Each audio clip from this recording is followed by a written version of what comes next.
Welcome back to Hannity. Even though 59 million Americans voted against President Obama on Election Day, his supporters cannot seem to comprehend why he's receiving such opposition to his radical liberal agenda. One of the president's longtime allies, Harry Belafonte, has some downright disturbing advice how Obama should deal with dissenters. Earlier this week, the left-wing entertainer was asked about Republicans pushing reform to the country's broken entitlement system. Believe it or not, this is what he said. Well, the American people, in their maturity, declared themselves fully. We want what Barack Obama is talking about. We want the country to go in that direction. And what fascinates me is that in the face of millions of Americans expressing their desire, the whole political establishment defining its game, that there should be this lingering infestation of really corrupt people who sit trying to dismantle the wishes of the people, the mandate that has been given to Barack Obama. And I don't know what more they want.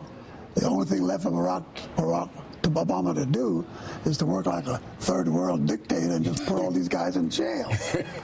You're violating the American desire. Yeah, throw him in jail. That's Belafonte's solution. President Obama, act like a dictator. Joining me now with reaction, the co-host of The Five, Kimberly Guilfoyle, Democratic strategist Tara Dowdell is with us. Good to see you. Now, this is the same Belafonte who said about Nelson Mandela in 1998. He said, we salute you, Nelson Mandela. We want to see you and your fellow political prisoners freed. Reaction? Well, I think that Harry Belafonte was just saying what he said in jest. I mean, you know he was in jest. He was saying it. He was joking around. He didn't mean it. And I have a whole list of things he said in jest, so better be careful. Do you have the list of him criticizing President Obama, which he did, and the right wing loved that? He compared the Rosenbergs to political prisoners and compared the Bush administration and the DHS to the Gestapo. And he criticized Obama, too. Well, okay, but here he's telling him to act like a dictator. And Beyonce. And he supports the cop killer, Mumia Abu Jamal. I mean, how more extreme can you get? Well, I think he was You don't seem fazed at all. Act like a dictator, Obama. Because he was saying it in jest. He did not really mean that. Every dumb thing now he says. Everybody started laughing after he said it. If I say dumb things in jest, people start campaigns to silence me. They do. That's true, because I know you're not kidding. Let's hope that he's going to say that he's been preparing for a role, because this is some script that is unbelievable, the stuff that he has to say. And when he was criticizing President Obama, is because he wasn't Chavez enough. He didn't go far enough in his socialist agenda. It wasn't good enough for him. Obama's agenda wasn't liberal enough. So he's quite serious about what he's saying. This is the direction that he believes the country should be going in. He seems to disregard a plurality of the country that, in fact, didn't want President Obama to be reelected and outright rebuked and rejected his liberal agenda. But, you know, that seems to have fallen upon deaf ears, or at least Harry Belafonte's not listening. Do you like RGIII as much as I do? I'm serious. I mean, and I'm a Jets fan. So, but are you as impressed with him as I am as a person, as an individual? Isn't he amazing? Yeah, he is. I mean, he was once asked about who he fears. He said, God. I mean, I fear God. That's a good answer. He is a good person, good heart, good soul. Here's what ESPN, this is terrible, this analyst had to say about him, Rob Parker. Listen to this. My question, which is just a straight, honest question, is he or is he a cornball brother? What does that mean? Yeah, explain that. Well, he's not really. Okay, he's black, he kind of does the thing, but he's not really down with the cause. He's not one of us. He's kind of black, he's in the, but he's not really like the guy you really want to hang out with because he's off to something else. Why is that your question? Well, because that's just how I want to find out about him. I don't know, because I keep hearing these things.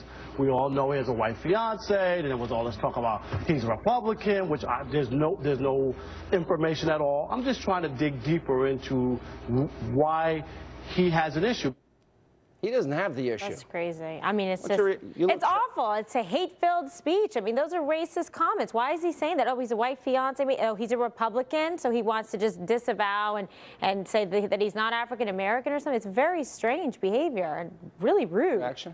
I'm in shock for two reasons. Number one, I think his comments were terrible to criticize the man for having a white fiance. Yeah. It's awful. I don't agree with it. I'm in shock for another reason, because I actually agree with you, Sean Hannity. This was terrible. I think this is a breaking news alert. Tara Dowdell agrees with Sean Hannity that his comments were way out of the line, and it has nothing to do with sports. If somebody has a disagreement, honest disagreement with Susan Rice because we knew that this was not related to YouTube video. She said it 5 times. You're critical. It's a war on women and it's racism.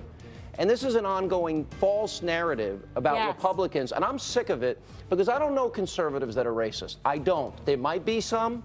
They're not friends of ours, and they're not in the Republican Party, and if they are, I want them out. Right. And this narrative that's being pushed by liberals in the media, I'm getting a little fed up and sick and tired of it. Well, NBC is the worst. They play the race card every single day there. Well, okay, now see, this is where you lose me. I was with you, Sean. But no, here's my thing is, I don't think this is a narrative being pushed. The reality is what John McCain said about Susan Rice, and let's remember the context. Susan Rice had no role or responsibility over that embassy. Within but that's hours. not the issue. She had no role or responsibility. Why is John McCain more upset with her over the person who had responsibility? No, actually, John's more upset with the president. Yeah, he is more upset with the president. He said, let's have a full hearing. He said he criticized her credentials, and the woman's a Rhodes yelling Scholar. in my ear. I hate when I get yelled at in my ear. It's terrible. Terrible. Thank you, guys.